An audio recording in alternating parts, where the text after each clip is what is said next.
పాల డబ్బాల్ని స్కూటీ మీద పెట్టుకుని అత్తగారు శారద సుజాత టీచర్ ఇంటికొచ్చింది. గేటుకి తాళం కనబడుతుంది. ఇదేంటి సుజాత టీచర్ ఇంటికి తాళం ఉంది, ఎక్కడికి వెళ్ళుంటదో అని అనుకుంటూ ఉండగా తన సెల్ ఫోన్ రింగ్ అవుతుంది. నమస్తే సుజాత టీచరు, పాలు వేయడానికి ఇంటికి వచ్చాను. గేట్కేమో తాళం ఉంది. నేనే మీకు కాల్ చేద్దామని అనుకుంటున్నాను. ఇదిగో మీరే ఫోన్ చేశారు. శారదా, సమ్మర్ సెలవులు కదా, మేము పిల్లల్ని తీసుకుని అనుకోకుండా వేరే ఊరికొచ్చాం. వేసవి సెలవులు అయ్యాక వస్తాం. వచ్చిన తర్వాత నేనే మళ్ళీ నీకు ఫోన్ చేస్తాను అని సుజాత చెప్పగానే కొంచెం బాధగా అలాగే టీచరు, ఉంటాను అని చెప్పి ఫోన్ పెట్టేస్తుంది. ఇప్పుడు అందరికి వేసవి సెలవులు వచ్చాయిగా, టౌన్లో పాలు పోయించుకునే వాళ్ళు ఎవరెవరున్నారో ఎవరెవరు లేరో. ఓ నాయనో, ఎట్టా అయితే నా సంపాదనకి పెద్ద బొక్క పడ్డట్టేగా. ఇలా నమ్ముకునే కదా మనోడు హరీష్ని, మనవరాలు భవ్యని చిన్న స్కూల్ నుంచి పెద్ద స్కూల్లో పంపించాను అని అనుకొని ఏమాత్రం ఆలస్యం చేయకుండా సుజాత టీచర్ ఇంటి నుంచి స్కూటీ మీద బయలుదేరి మరికొంత దూరంలో ఉన్న శ్యామల ఇంటి ముందు ఆగింది. గేటు వైపు చూస్తుంది. తాళం కనిపించలేదు. శారద మనసు కుదుటపడింది. పోనీలే, సుజాత టీచర్ కుటుంబం వెళ్ళినా గాని శ్యామల మేడం కుటుంబం ఉందలే. వీళ్ళిద్దరే ఎక్కువగా పాలు పోయించుకుంటా ఉంటారు. ఎక్కువ మొత్తంలో డబ్బులు కూడా వీళ్ళిద్దరే ఇస్తారు. ఒకరు ఎండాకాలం సెలవులని వెళ్ళిపోయారు, ఇంకొకరున్నారు అని అనుకొని పాల డబ్బా తీసుకుని ఇంటి గుమ్మం దగ్గరికి వచ్చి కాలింగ్ బెల్ నొక్కింది. తలుపు తెరిచిన ఒక పెద్దావిడ కనబడింది. శారద పెద్దావిడ్ని మొదటిసారి చూస్తుంది. ఎవరమ్మా నువ్వు? నీకెవరు కావాలి? పెద్ద మేడం నమస్తే, నా పేరు శారదా. నేను పాలు పోద్దామని వచ్చానమ్మా. శ్యామల మేడం లేదా మేడం?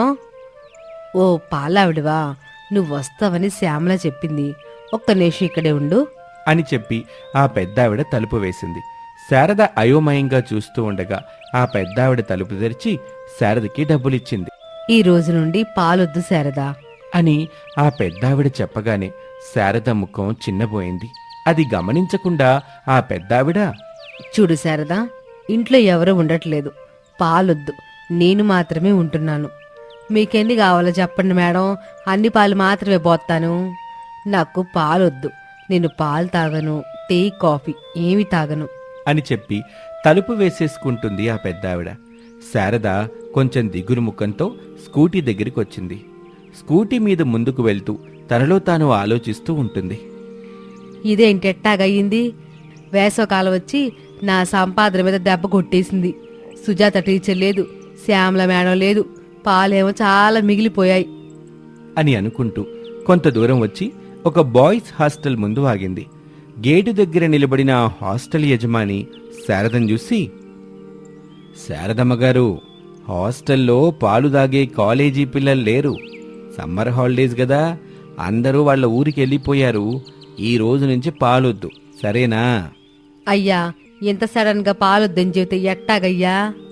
హా, దీనికి కూడా 2 నెలల ముందు నోటీస్ ఇచ్చి పాలొద్దండి అని చెప్పాలా?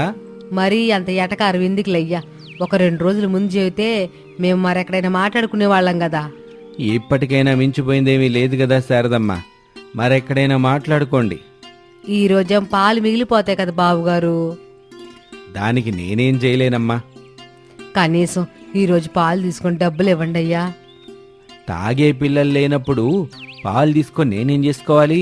పాలాభిషేకం చేసుకోవాలా అని అతను అనగానే శారదకి ఒక మెరుపులాంటి ఆలోచన వచ్చింది. వెంటనే, మీకు మీరు చేసుకుంటే పుణ్యం ఎట్టా వస్తుంది బాబుగారు. హాస్టల్ బిజినెస్ బాగుండేలా దీవించమని దేవుడికి చేయండి బాబు, బాగుంటది. సరే శారదమ్మ, ఇంక నువ్వు బయలుదేరు అని చెప్పి అక్కడి నుంచి లోపలికి వెళ్ళిపోతాడు ఆ యజమాని. ఇక చేసేదేమీ లేక నిరాశతో స్కూటీ మీద నిండుగా ఉన్న పాల డబ్బాల్ని తీసుకుని ఇంటికొచ్చేసింది శారద.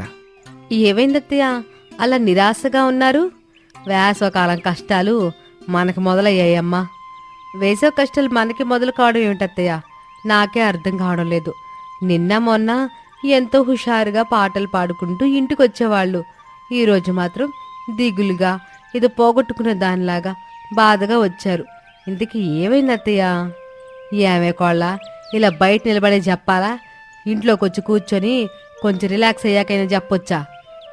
మీకు ఎలా కంఫర్టబుల్గా అనిపిస్తే అలాగే చెప్పండి అత్తయ్య, మరేం పర్వాలేదు. అయితే నేను ఇంట్లోకి వెళ్ళి కాసేపు కూర్చొని రిలాక్స్ అయ్యాక చెప్తా విషయం అంతా. సరే అత్తయ్య. డబ్బాల నిండా పాలు అలాగే ఉన్నాయి, నీళ్ళు అనుకొని పారేసేవు. అని శారద చెప్పగానే అనామిక ఆశ్చర్యంగా, ఏమిటత్తయ్య, తీసుకెళ్లిన పాలను అలాగే తిరిగి తీసుకొచ్చేసారా? ఎందుకు? వేసవకాలం వచ్చి వాళ్ళకి సెలవులు ఇచ్చింది, మన సంపాదనకు చిల్లు పెట్టింది కోళ్ళ. అయ్యో అత్తయ్య, ఈ పాల సంపాదనతోనే కదా పిల్లల్ని స్కూల్ మారుద్దాం అనుకున్నాం. మరి ఇప్పుడెలా? అనుకున్నవన్నీ జరగవు కదా కోళ్ళ. కొన్ని అప్పుడప్పుడు ఇలా జరుగుతూ ఉంటాయి. ఏం జరిగినా మనం మంచికి అనుకోవాలని నన్ను నేను సరిపెట్టుకున్నాను కోళ్ళ. అదే విషయం నీకు కూడా చెబుతున్నా, నువ్వు కూడా సరిపెట్టుకో. అంటే ఈ వేసవికాలం మొత్తం డబ్బాల పాలు మనకి మిగిలిపోతాయేమో అత్తయ్య. అదే కదా నేను చెప్పే విషయం. చూడవే కోళ్ళ, పిల్లల్ని మనం మాట్లాడిన బడికి పంపించాలని నీకుంటే ఈ పాలని వృధా చేయకుండా ఏం చేస్తే ఎక్కువ డబ్బులు వస్తాయో ముందు ఆలోచించి నాకు చెప్పు. నేను చెయ్యాల్సిన సహాయం చేస్తాను. అప్పుడు పిల్లల్ని పెద్ద బడికి పంపిద్దాం. ఏమంటావు? సరే అత్తయ్య, ఇప్పుడు నేను నా బుర్రకి పదును పెట్టాలన్నమాట. ఎంతకాలం నేనది నీకు లేదని అనుకుంటున్నాను కోళ్ళ. ఇప్పుడు నువ్వు చూస్తుంటే నాకు అనిపిస్తుంది నీకు కూడా బుర్ర ఉందని. అని నవ్వుకుంటూ అక్కడి నుంచి లోపలికి వెళ్ళిపోతుంది. అనామిక కోపంగా చూస్తూ పాల డబ్బాల్ని తీసుకుని కిచెన్లోకి వెళ్తుంది. గ్యాస్ పొయ్యి మీద పెద్ద గిన్నెని పెట్టి పాలను వేడి చేస్తూ ఆలోచిస్తూ ఉంటుంది. అత్తగారు శారద వస్తుంది. ఏమే కోళ్ళ, నీ బుర్ర పని చేస్తుందా? చేస్తుంది అత్తయ్య. ఇదేనా ఆలోచన ఏమైనా వచ్చిందా? పాలను కాకుండా పాల నుంచి ఏదో ఒకటి తయారు చేసి అమ్మాలి అత్తయ్య, అప్పుడే మనకి డబ్బులు వస్తాయి. అవునా కోళ్ళ? అవునత్తయ్య. లేదంటే పిల్లలు ఈ పాత స్కూల్లోనే వచ్చి రాని చదువు చదువుతూ ఉంటారు. ఈ పాల నుంచి ఏం తయారు చేసి అమ్మాలన్నదే ప్రశ్న. ప్రశ్న వేసావు, బాగానే ఉంది. మరి సమాధానం కూడా చెప్పు. అసలే ఇది వేసవికాలం. అవునా కోళ్ళ? నిన్నకి ఎండాకాలం అనుకున్నానులే. అబ్బా అత్తయ్య, కొంచెం ఆ వెటకారాన్ని పక్కన పెట్టండి. ఏవే వెటకారమా? కొంచెం పక్కకంటే వెళ్తావా అత్తయ్య? అని కోడలు అనామిక కోపంతో మూతి ముడుచుకుంటుంది. సరే సరే కోళ్ళ, ఇప్పుడు నేనేం మాట్లాడను, నువ్వు చెప్పు. అత్తయ్య, ఈ వేసవి కాలంలో అమ్ముడుపోయేవి కూల్ డ్రింక్స్, చెరుకు రసం, జ్యూస్, లస్సీ అని అనుకుంటూ లస్సీ అనే దగ్గరకొచ్చి అనామిక ఆగిపోతుంది. సంతోషపడుతూ ఇలా అంటుంది. ఎస్, లస్సీ. అత్తయ్య, ఈ వేసవి కాలంలో లస్సీ కూడా బాగా అమ్ముడుపోతుంది. చల్లని లస్సీ జంబో గ్లాస్ 30 రూపాయలు పెట్టి అమ్మితే గనక బాగుంటుంది. మనకప్పుడు మంచిగానే డబ్బులు వస్తాయి అని అనామిక చెప్పగానే అత్తగారు శారద కూడా సంతోషపడుతుంది. వారేవా కోడ్లా, నీ బుర్ర కూడా బాగా పనిచేస్తుంది. ఇక ఆలస్యం ఎందుకు కోళ్ళ? వేడి చేసిన పాలు పూర్తిగా చల్లారిన తర్వాత తోడి అది పెరుగయ్యిద్ది. ఆ పెరుగును చిలికి లస్సీ చేసి అమ్ముదాం. అప్పుడు నువ్వన్నట్టు మనకి మంచి సంపాదన వస్తుంది. సరే అత్తయ్య అని చెప్పగానే శారద కిచెన్లో నుంచి వెళ్ళిపోతుంది. ఇక మరుసటి రోజున ఒక చెట్టు కింద తోపుడు బండి పెట్టుకుని ఆ పేద కోడలు అనామిక లస్సీ అమ్ముతూ ఉంటుంది. అత్తగారు శారద ఆ బండి దగ్గర కూర్చుని పెరుగుని చిలకటం చేస్తూ ఉంటుంది. లస్సీ బాబు లస్సీ, వేసవి తాపం నుంచి మిమ్మల్ని చల్లబరిచే కూల్ కూల్ లస్సీ. మామూలు గ్లాస్ 20 రూపాయలు, జంబో గ్లాస్ అయితే 30 రూపాయలు. రండి బాబు రండి అని అనామిక అమ్ముతూ ఉంటుంది. ఆ దారి వెంట వెళ్తున్న వాళ్ళు, ఎండని తట్టుకోలేని వాళ్ళు ఆ లస్సీ తాగితే ఎండ నుంచి ఉపశమనం ఉంటుందని భావించి అనామిక బండి దగ్గరకొచ్చి లస్సీ తాగుతూ ఉంటారు. శారద పెరుగుని లస్సీలా చిలుకుతూ ఉంటుంది. అనామిక ఆ లస్సీని అమ్ముతూ ఉంటుంది. అలాగే రోజులు గడుస్తూ ఉంటాయి. లస్సీ అమ్మే పేద కోడలుగా అనామిక ఆ ఏరియాలో చాలా మంచి పేరు తెచ్చుకుంటుంది. రోజులు గడుస్తున్న కొద్దీ డబ్బులు బాగా వస్తూ ఉంటాయి అనామిక చేసే వ్యాపారానికి. కోళ్ళ, పాలు పోసినా కూడా ఇంత డబ్బులు వచ్చేవి కావు. నీ లస్సీ ఆలోచన భలే బాగుందే, ఇట్టాగే అమ్ముదాం. అలాగే అత్తయ్య అని చెప్పి అత్తాకోడలిద్దరూ కలిసి చెట్టు కింద లస్సీ అమ్ముతూ డబ్బులు సంపాదిస్తూ సంతోషంగా ఉంటారు. సాఫీగా సాగిపోతుంది అనుకున్న వారి వ్యాపారంలో ఒడిదుడుకులు రాగానే ఇబ్బంది పడి కంగారుపడి బాధపడుతూ కూర్చోకుండా ఏ విధంగా వారి దగ్గరున్న వనరులతో మెరుగైన వ్యాపారం చెయ్యొచ్చో ఆలోచించి ఈ పేద కోడలు అనామిక లస్సీ వ్యాపారాన్ని ప్రారంభించింది. విజయవంతంగా తన సంసారాన్ని ముందుకు తీసుకెళ్తుంది. అది ఎండాకాలం. నీళ్ల కరువుతో అల్లాడిపోతున్న ఆ ఊరికి పడమటి దిక్కు చివర తాళం వేసి ఉన్న నీళ్లబావి దగ్గర చిన్న కుండలు పట్టుకుని శారద, అనామిక అనే అత్తాకోడలతో పాటు చాలామంది నీటి కుండలు పట్టుకుని చాలాసేపటి నుంచి ఎదురు చూస్తూ నిలబడి ఉన్నారు. అత్తయ్య, ఇప్పుడు మనం ఇక్కడ ఎందుకున్నాం? నేల కోసం కోడలా? నీళ్లు మాత్రమే వస్తాయి అత్తయ్య? ఎండకు అన్ని పూర్తిగా ఎండిపోయి ఊరు నీళ్ల కరువులో ఉంది కోడలా. ఇది కూడా ఎండిపోతే ఎలా అత్తయ్య? నీ అమ్మ కడుపు మాడ, అది నోరా ఇంకేమన్నానా అని శారద తిడుతూ ఉండగా సైకిల్ తొక్కుతూ సైకిల్ వేలు నొక్కుతూ మంగళం ఆ బావి దగ్గరికొచ్చాడు. అందరూ ఏనండే, అయ్యగారొచ్చే ఏలైంది. అందరూ ఒక చేత్తో 50 రూపాయలు పట్టుకొని మరో చేత్తో కొండ పట్టుకుని రెడీగా ఉండండి. 50 రూపాయలకి 1 రూపాయి తగ్గినా నీళ్లు పట్టుకొనివ్వను. ఎదురు మాట్లాడితే ఎండలో మోకాల మీద నిలబడే శిక్ష పడుతుందని తెలుసు కదా, అందరూ జాగ్రత్త అని అంటూ ఉండగా వాళ్ళ దగ్గరికి జీపులో ఒక కొరడా పట్టుకుని సుదర్శన్ వస్తాడు. అందరూ సుదర్శన్కి దండాలు పెడతారు. ఒరేయ్ మంగళం, ఇదిగో తాళాలు, బావి తాళంది అని చెప్పి మంగళం మీదకు తాళాలు విసిరేస్తాడు సుదర్శన్. మంగళం తాళం తీస్తాడు. అందరూ మంగళానికి డబ్బులిచ్చి వెళ్ళి నీళ్లు పట్టుకుంటూ ఉంటారు. శారద కూడా 100 రూపాయలిచ్చి 2 చిన్న కుండల నిండా నీళ్లు పట్టుకుని అక్కడ్నుంచి ఇంటివైపు నడుస్తూ ఉంటారు. ఇలాగే 2 రోజులు గడుస్తాయి. ఆ తర్వాత ఇంటికొచ్చిన కొత్త కోడలు అనామికకి అత్తగారు శారద దగ్గరుండి ఆ ఊరి పరిస్థితుల గురించి, చెయ్యాల్సిన చెయ్యకూడని పనుల గురించి చెప్తూ ఉంటుంది. కోళ్ళ, నేను చెప్పి జాగ్రత్తగా విను. ఎవరు పిలిచినా ఎవరు చెప్పినా ఎట్టి పరిస్థితిలోనూ పడమటి దిక్కున పాడిబడి ఉన్న చేతి పంపు దగ్గరికి మాత్రం వెళ్ళబాక. ఎందుకు వెళ్ళొద్దు అత్తయ్య? ఎల్లొద్దంటే ఎల్లొద్దు అంతే. చెప్పింది విను, ఎదురు ప్రశ్నే బాక. అలాగే అత్తయ్య. వంట చేసావా కోళ్ళ? పొలం నుంచి తండ్రి కొడుకులు వస్తారు.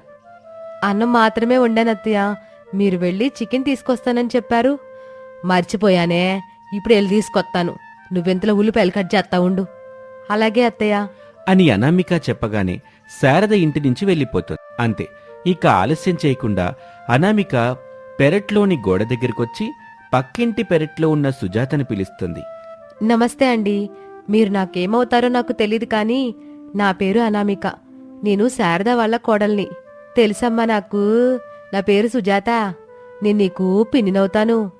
పిన్ని, నేను మిమ్మల్ని ఒక విషయం అడగాలని అనుకుంటున్నాను. అడిగానామిక?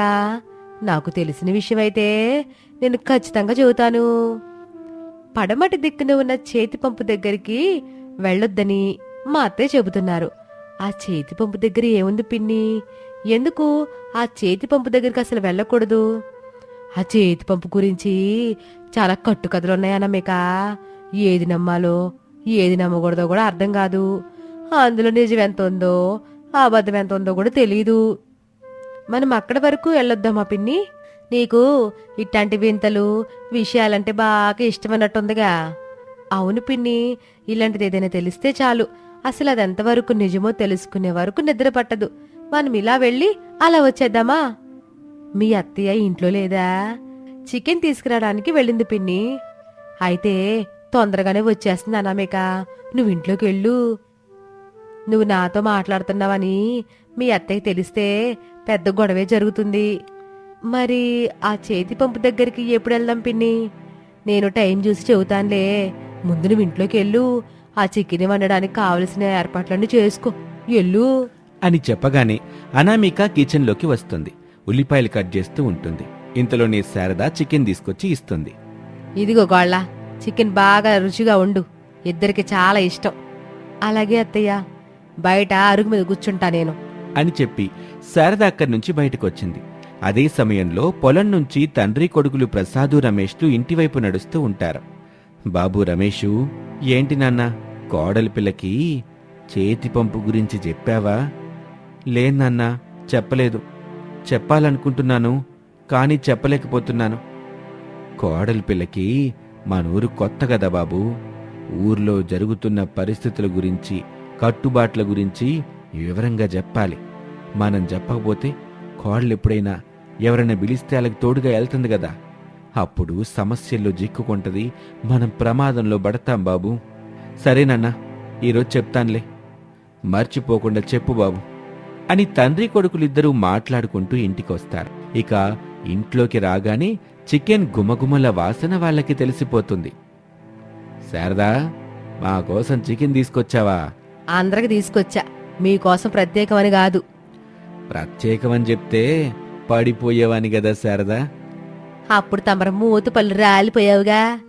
నీ చేతుల్లో ఎన్నిసార్లు పోలేదులే, ఇప్పటికి ఎన్నిసార్లు పెట్టుకోలేదు అని అనగానే శారద కోపంగా చూస్తుంది. ఇక రమేష్ అక్కడి నుంచి నవ్వుకుంటూ లోపలికి వెళ్ళిపోతాడు. కొడుకు ముందు అట్టాగే మాట్లాడతారా? ఇప్పుడు బాబేమనుకుంటాడు? మా అమ్మ మా నాన్నని బాగా కొట్టినట్టుంది, అందుకే మా నాన్న మా అమ్మ మాటకి ఎదురు చెప్పలేడు, ఒకవేళ చెప్తే మూతిపళ్ళు రాలిపోతాయన్న మాట అని అర్థం చేసుకుంటాడు కదా. అట్లాంటి మాట్లాడేం పట్టించుకోలే శారదా. పద, చికెన్తో అన్నం తిందాం అని చెప్పి శారదని తీసుకుని ప్రసాదు ఇంట్లోకి వెళ్తాడు. అన్నం గిన్నె, చికెన్ గిన్నె, చారు గిన్నె అన్నీ కింద పెట్టుకుని అందరూ తినటానికని కూర్చుంటారు.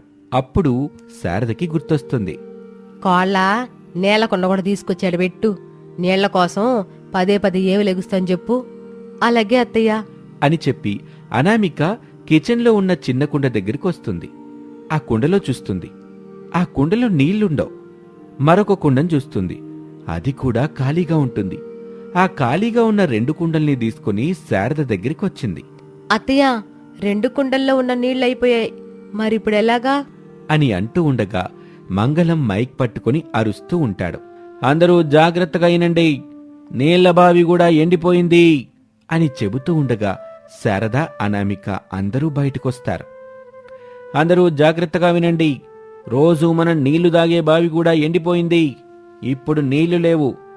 నీళ్ల వాడకం ఎలా అన్నది ఎవరిష్టం వాళ్ళది. ఈ విషయంలో సుదర్శన్ బాబు గారు ఏమీ చేయలేనని చెప్పేశారు. జాగ్రత్తగా ఉండండి అని చెప్పుకుంటూ వెళ్ళిపోతూ ఉంటాడు. నీటి అవసరం రాకుండా ఏదోలాగా కష్టపడుతూ ఇష్టపడి చికెన్ తింటారు. ఇక రాత్రవుతుంది. అందరూ పడుకున్నారు. నిద్రపట్టని అనామిక మాత్రం కిటికీలో నుంచి బయటకు చూస్తూ ఉంటుంది. కొంచెం దూరంలో ఒక స్వామీజీ ప్రత్యక్షమవుతాడు. అనామిక ఆ స్వామీజీ వైపు అయోమయంగా చూస్తూ ఉంటుంది. ఇలా రా తల్లి, ఇలా రా. నీకు ఈ ఊరికి కావాల్సిన నీటిని నేనిస్తాను, నా దగ్గరికి రా అని అంటూ ఉండగా అనామిక ఒక క్షణం పాటు ఏం చెయ్యాలో తెలియక సతమతమవుతూ ఉంటుంది. భయపడకుండా రా తల్లి, నేను బాధలో ఉన్నాను, బందీగా ఉన్నాను. నాకు విముక్తి కలిగిస్తే నేను మీకు కావాల్సిన నీళ్లనిస్తాను అని చెబుతూ ఉంటే ఇక అనామిక ధైర్యం చేస్తుంది. బయట ఉన్న స్వామీజీ దగ్గరికొస్తుంది. ఆ స్వామీజీకి దండం పెడుతుంది. శుభం కలుగుగాక, పదా తల్లి అని చెప్పి అనామికాని తీసుకుని ఆ స్వామీజీ అక్కడ్నుంచి పడమటి దిక్కున ఉన్న చేతి పంపు దగ్గరికి వెళ్తాడు. అమ్మా, ఇక్కడ తవ్వు అని చెప్పి ఒక చోటును చూపిస్తాడు స్వామీజీ. అప్పుడు అనామిక ఎలా తవ్వాలి స్వామీజీ అని అంటూ చుట్టూ చూస్తూ ఉంటుంది. అప్పుడు ఒక చోట గడ్డపార కనబడుతుంది. అదిగో తల్లి, ఆ గడ్డపారని తీసుకో అని స్వామీజీ చెప్పగానే అనామిక ఆ గడ్డపారని తీసుకుని స్వామీజీ చెప్పిన చోట తవ్వుతుంది. అక్కడ ఒక కుండ ఉంటుంది. ఆ కుండకి ఒక తాయెత్తు కట్టబడి ఉంటుంది. అనామిక, ఆ తాయెత్తుని తీసేయమ్మా అని చెప్పగానే స్వామీజీ చెప్పినట్టు అనామిక తీసేస్తుంది. అంతే, స్వామీజీ ఆత్మకి శాంతి దొరుకుతుంది. నీ వల్ల నాకు ఆత్మశాంతి దొరికింది తల్లి. ఈ చేతి పంపు ఈ రోజు నుంచి మాయా చేతి పంపు. నీళ్లు కొట్టండి, నీళ్ళొస్తాయి అని చెప్పి అలా గాల్లో వెళ్ళిపోతూ ఉంటాడు స్వామీజీ. అప్పుడు అనామిక చేతి పంపును కొడుతుంది. అందులో నుంచి నీళ్ళొస్తూ ఉంటాయి. అనామిక చాలా సంతోషపడుతుంది. మరుసటి రోజున ఇంట్లో వాళ్లకు జరిగింది మొత్తం చెప్తుంది. శారద, ప్రసాదు, రమేషు అందరూ ఆ ఊరి పడమటి దిక్కున ఉన్న చేతి పంపు దగ్గరికి వస్తారు. శారద ఆ పంపు కొట్టి చూస్తుంది. అందులో అనామిక చెప్పినట్టుగానే నీళ్ళొస్తూ ఉంటాయి. నువ్వు చెప్పేది నిజం కోళ్ళ, నీకు ధైర్యం ఎక్కువే. నేను ఏమో అనుకున్నాను. నీళ్ళ కష్టాలు తీరే మార్గం చెప్తానని ఆ స్వామీజీ నాకు చెప్పాడత్తయ్య. అందుకే నేను ధైర్యం చేశాను, విజయం సాధించాను అని అనామిక చెబుతుంది. ఊరంతా ఈ విషయం తెలుస్తుంది. ఆ చేతి పంపుని శారద కోడలి మాయా చేతి పంపు అని పిలుస్తూ ఉంటారు. ఇక అనామిక ఆ ఊళ్ళో మంచి గౌరవ మర్యాదలు పొందుతుంది. అనామిక అత్తవారింట్లో చక్కగా కాపురం చేసుకుంటూ సంతోషంగా జీవిస్తూ ఉంటుంది.